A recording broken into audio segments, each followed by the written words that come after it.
Well, I am finally back in my office in Donald, BC now after our week-long road trip across the United States, and it was a crazy journey. So to start with, I went to Niagara Falls, Ontario, where Rich and I loaded up his pickup truck with the Toyota Land Cruiser because he's done as much work as he can on it in Ontario. It's time to bring it here.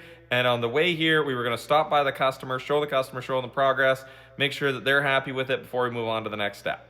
So we spent our first night in Flint, Michigan before heading down to Indiana, where we grabbed the truck sleeper, which is going to be for that Royal Oil Field truck.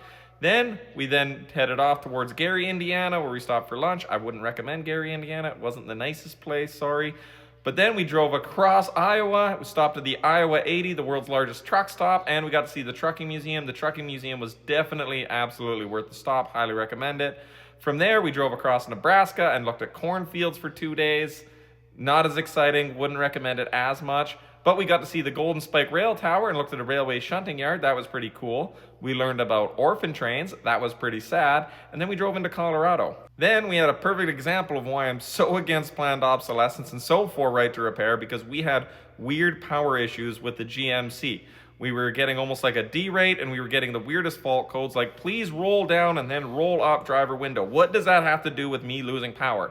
I could tell that I was losing some turbo boost, but there was no boost gauge, there was no transmission temperature, and then the transmission started overheating.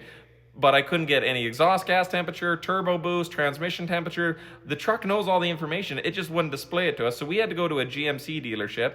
We go into the GMC dealership and they say, oh, sorry, we don't have a diesel tech, and that's a special laptop compared to the normal laptop to read the codes. So can you come back in like 2-3 days? Well, no, we're on a drive across the state. So we're like, well, we're losing power. It might be annoying, but it's not critical yet. So let's just keep going. We keep going, and then we fully blow the turbo on a mountain pass about 40 minutes outside of Denver. We had to get towed. That's where Theron had to come with his pickup truck down to rescue us. So we took the Ram and the trailer down, loaded up the GMC and the Toyota Land Cruiser, but after sitting there for 2 days, we were able to get it to the customer. We showed the customer. They seemed to be pretty happy with the work.